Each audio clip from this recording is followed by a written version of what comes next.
This dump has raised more questions than it's delivered answers. That segment of the MAGA base that feels very, very strongly about the Epstein files, they're not in any way satisfied by the dump as it's occurred. I think as long as you have people fighting, pushing for those investigations, pushing for those who are named in the files to give evidence, it's very hard to see that this story goes away anytime soon.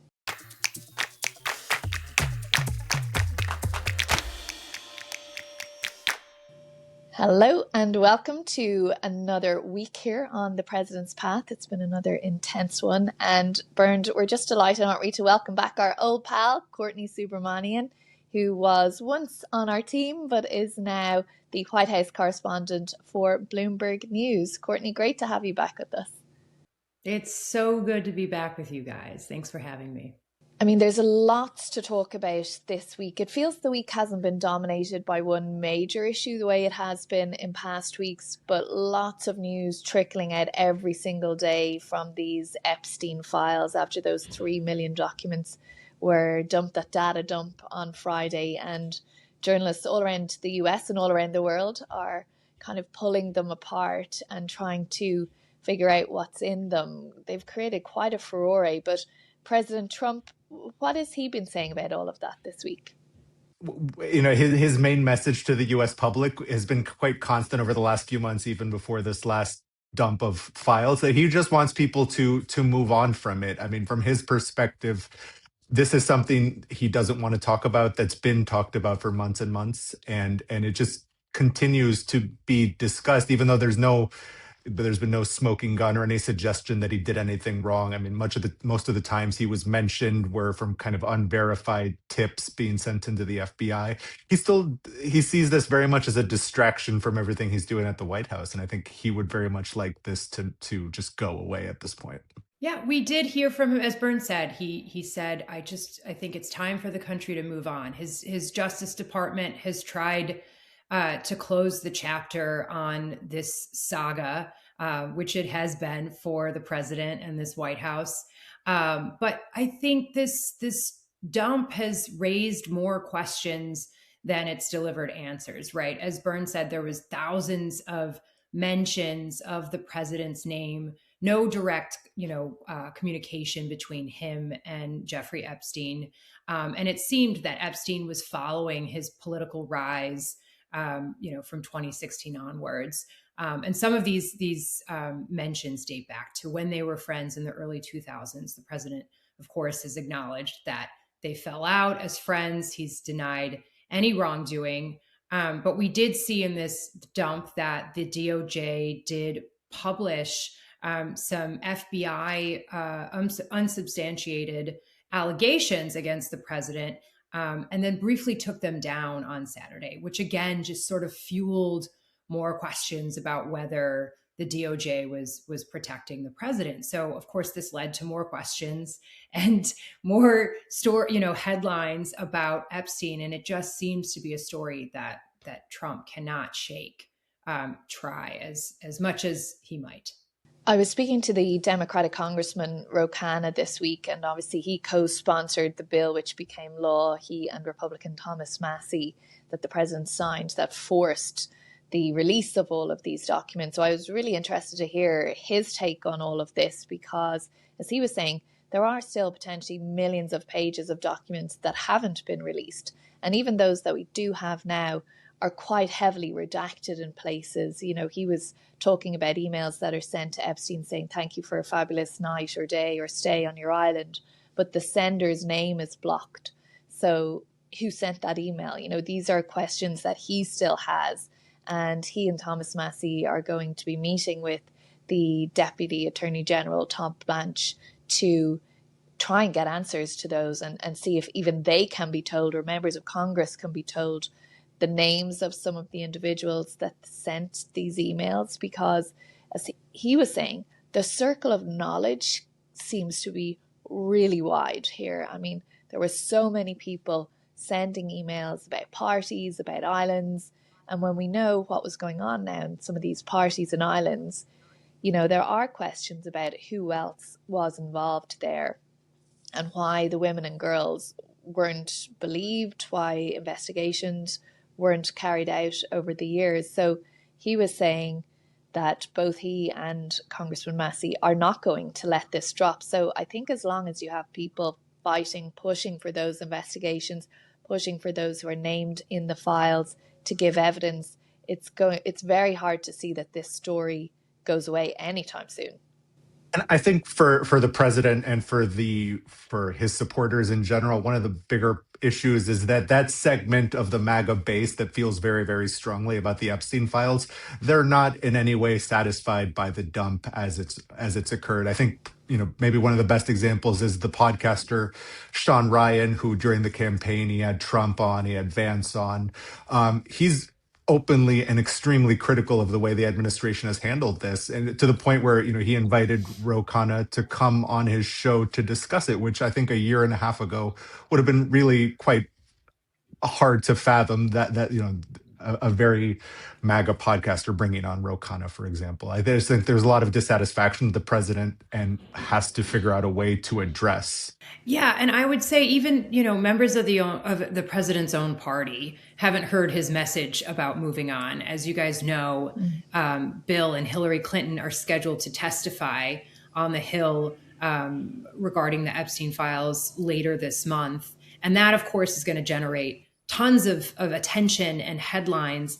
And, that sets a precedent that, if Democrats win control of Congress in the midterm elections in November, they have all but, pretty much signaled that they plan to turn the tables on the president and other prominent members of the party. I spoke to a prominent Democrat this week who said that that's the plan. If they do win control of the House, they do plan to, set off on their own retribution agenda and give the president a taste of his own medicine, so to say. So this is all setting up, this story just to continue to drag on, certainly throughout this month. But of course, as you guys said, it's just generated more and more questions about what went on and who was actually involved. I think the Clintons being deposed by the Oversight Committee is really interesting for a couple of reasons. Obviously, former President Bill Clinton is mentioned in these files, not in relation to any wrongdoing, we should quickly add, because there are many people mentioned in these files, and it is no indication or sign or anything to do with guilt or wrongdoing. There's all sorts of people mentioned in there. Former Secretary Clinton said that she never met Epstein and didn't know him at all, yet she's been called to give evidence. But this is happening as we record anyway now, isn't it? Behind closed doors, even though both the Clintons are really pushing strongly for public hearings because they say they have nothing to hide. They want to talk about, answer whatever questions they're asked in public, in a live situation. I mean, my gosh, that would be a get the popcorn moment out, I think, for all the TV networks, wouldn't it? Live streaming that. Whereas they have a fear that if it's behind closed doors, there will be a selective release of information, at least initially. And also, to your point, that when the Democrats, as they see it, take back power of these things, that they could then compel Donald Trump, whether he's still president or after his term ends, to do exactly the same and hold a public hearing. So it's really interesting kind of game of chess in a way, how, people are using the politics of this to try and move it beyond the Epstein files and what it's designed to do, which is deliver justice and accountability to the victims and the survivors.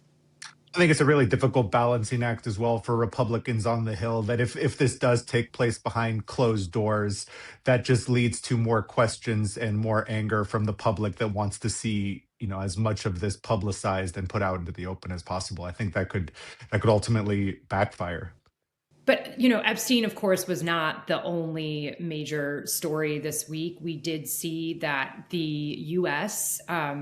Reached a deal with India for a trade deal with India, which ended, months of stalled negotiations between these two countries.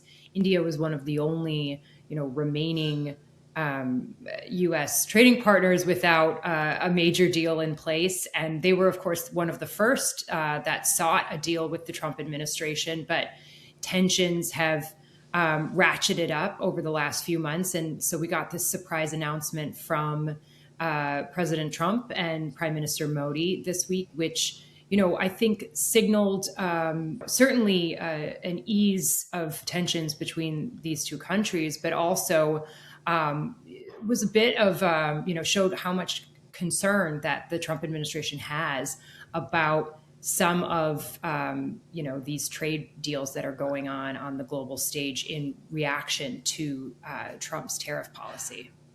I also think, the Trump administration will very much see that as a sign that tariffs work as a tool to kind of force a certain foreign policy objective. We've spoken about on the show in the past, for example, using tariffs to bring India and Pakistan to the negotiating table when they were fighting last year. And, if the Trump administration's goal was to get them to stop buying Russian oil, or face tariffs, and now we've seen a reversal there, I think that will be taken as a sign that this very much works when you want to achieve a kind of a concrete foreign policy objective, such as getting them to not buy oil from Russia. It was really interesting to see as well the way this announcement came. We're kind of used to seeing these trade deals being announced with a visit by one leader to the other and two standing at podiums, where it was just President Trump sort of putting out a Truth Social post and saying, well, it'll take some time to do this. I think they're going to actually ink the deal in March. But, it as you say, Courtney, it came out of nowhere, really, that the tariffs will be slashed from 50% down to 18%, which, is pretty massive win for India in a way. If you think, 18 is still high, obviously, but down from 50, it's kind of a win for Modi, really. Yeah, but it also came on the heels of India announcing a really, a landmark and sweeping trade deal with EU countries. This obviously had been in the works for years, decades even.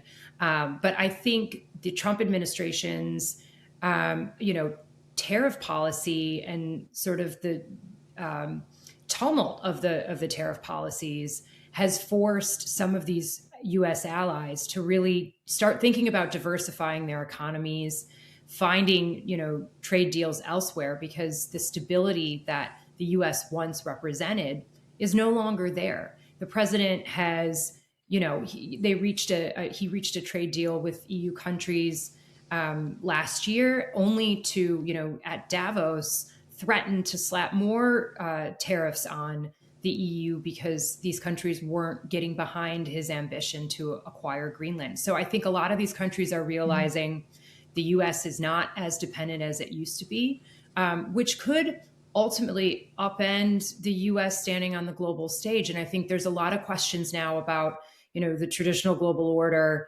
where the US is with its influence on the global stage, and, how these countries are shifting, finding diplomatic resets. We saw Canada ink a deal with China, which the President Trump, of course, has criticized, and what this is going to look like moving forward. And I think, domestically, even taking this India case as an example, domestically, the people who are against tariffs, they don't necessarily see this as some sort of victory. I mean, even 18% tariffs is 6 times what was imposed on Indian goods before Trump began his tariffs policy, and there's still a very significant lobby in the U.S. who makes the argument that tariffs are being passed on to the American consumer. So in this case, at 6 times the rate of pre-Trump. So that really doesn't do much to help him domestically among those who are concerned about tariffs in the first place. Especially at a time when affordability is such an issue, right? Affordability is the issue, the hot issue, to borrow a term from our president, heading into the midterms. And so, the lasting impact of this tariff regime, if this does become a point, we've already seen a devaluing of the dollar. And if this falls back on American voters, we could see him pay for this at the ballot box. I think it is really interesting as well, though, how, a lot of President Trump's America First foreign policy and trade policy is actually having a knock on impact, which is forcing closer alliances between those traditional allies who are kind of cutting the US out of it, as you were mentioning there, Courtney, Canada and China, Europe and China. But then the counterpoint to all of that was this big minerals gathering that we saw this week with the Vice President and Marco Rubio there, where there were, I think, 50 countries. Now, in fairness, some of the countries were represented, I'm told, by fairly low-level individuals. They weren't the leaders or even the foreign ministers there, although there were some ministers in some of the delegations. But it was an interesting shift where the US and this administration sort of prides itself on going it alone and that, US dominant position. But then on something like rare earths and critical minerals, where China is so dominant, that it recognizes that it actually needs those partners to be together. So I'm going to be really interested to watch in the weeks and months ahead what impact that has on tariffs and trade deals. Because, we talk about these things being agreed, but there's a long road between agreeing something, them being signed, and them actually coming into force, as we've seen over the past few months.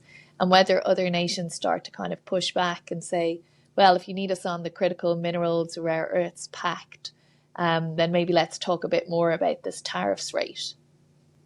Just about the rare earths, I think also, China, I'll be interested to see how China reacts to that meeting. I mean, I think, Trump's foreign policy puts China in a position where they can sell, for example, the Belt and Road Initiative as kind of a problem-free agreement that's stable in the long term, as opposed to Trump. I mean, I think that'll be kind of the crux of Chinese foreign policy while Trump is still in the White House. And let's not forget that we also have the president is planning to travel to China in April, and we are expecting Xi also to come to the U.S. They had a phone call, so we will see how this relationship plays out. The most important relationship in shaping global order and how this plays out from here. Yeah, because we've seen such a long procession of world leaders making their way to Beijing in the last few weeks and months, haven't we? That it's really like you can see the shifting of the plates in terms of where is the world order at and where is it moving to, as we've discussed many times on this pod. But I just want to give one brief mention to something else the president said a couple of times this week, which is in relation to elections, because we can't let a podcast go by without mentioning the midterms, which are rapidly coming at us. We're into primary season now. But he made this comment in a podcast with Dan Bongino, the former FBI director, once podcaster, then in the administration, gone back to his job as a podcaster now, where President Trump said the Republicans ought to nationalize the voting. He was saying, that Republicans would never win another election. They should say, he said, we want to take over. We should take over the voting. In at least 15 places, the Republicans ought to nationalize the voting. And he repeated those words a little bit later on in the week in the White House as well. But that has sent a lot of people into a tiz as well about just what did he mean and what level of intent does he have, because the Constitution is fairly clear on this matter that elections are for states. And I mean, he also, as we saw during the presidential campaign, he didn't really commit to recognizing the results of the midterms unless he thinks they were fair, which just opens a lot of questions going forward into what this all means going into November. I think that really did raise a lot of alarm bells certainly among Democrats. And I think it's the ambiguity of his comments that's really unnerved people, right? So Caroline Leavitt, the White House press secretary, was asked about this, and she tried to spin the president's comments as he meant he supported the Safeguard American Voter Eligibility Act, the SAVE Act, which is a piece of legislation Republicans are promoting on the Hill that requires people who are voting in federal elections to provide some proof of U.S. citizenship, right? But as you mentioned, Katrina, the president was pressed on this again. And, he said the states can administer the election, but they have to do it honestly. And, I think, one, this shows his real concern about how the midterms are going to go for the Republican Party. But two, I think it's important to remember it's a stark reminder of somebody who tried to overturn an election and is clearly sort of laying the groundwork for having some sort of influence on the next one. And so I think, certainly the Democrats have raised alarm bells. We did hear from a few Republicans on the Hill who said, I don't support nationalizing an election, but, I think voter ID makes sense. So again, I think there needs to be a little bit more specifics put around the context of what he means by this. But again, this, of course, elections are administered at the state and local level, and that's protected in the Constitution. The other two interesting developments, I suppose, in the last little while have been the Supreme Court this week upholding California's right to do the redistricting. So that will mean extra Democratic seats in the midterms. And also that FBI raid that we saw on the election offices in Fulton County in Georgia, complete with the Director of National Intelligence, Tulsi Gabbard, on scene there. And we're told hundreds of boxes of ballots were taken away for investigation relating to the 2020 election. So that very clearly still at the front of the president's mind. I mean, we still hear him say so frequently, don't we, about how that election was rigged and stolen and so on. And now the FBI seemingly investigating the ballots, which has also given a lot of people in Georgia and around the country a real sense of nerviness. I mean, even as we discuss what the Trump administration has done with elections, I think it's quite evident that he's also perhaps a little nervous. I mean, I've been in the Oval Office with him when he's been asked about midterms, and he kind of explicitly says, even if he doesn't understand why, that he knows midterms often go bad for the incumbent party, which is, very not typical of him to kind of acknowledge the prospect of defeat. So I think there's probably a sense of nervousness in the White House and among some Republicans as well. Yeah, I think, look, the White House has promised to make the midterms a focus. The president's chief of staff, Susie Wiles, said he would be on the road every week. We haven't seen that just yet. We've seen him get out there a bit, but he's already started endorsing, candidates in the midterm election. We saw a string of those as well, coming from his Truth Social posts. So it'll be interesting to see just how much of a focus he keeps on the midterm elections, particularly when, he's dealing with some of these trade deals on the international stage. He's dealing with trying to solve wars that he, has been at for the first part of his second term. And, it's a real focus. It's clear. He's made that clear in his comments. But as we all know, the president has a short attention span.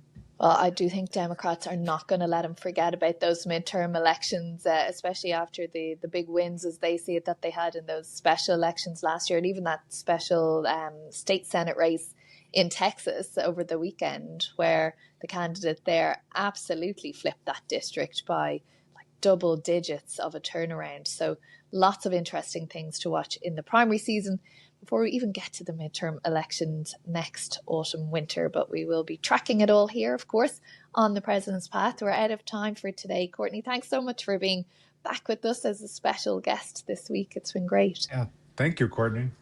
Thanks for having me. Miss you guys. Okay. Bye. See you soon. Bye.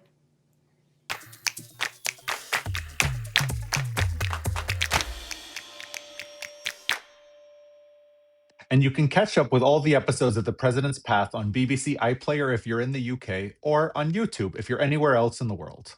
And if you want to get in touch, please do. You can email us at path@bbc.co.uk.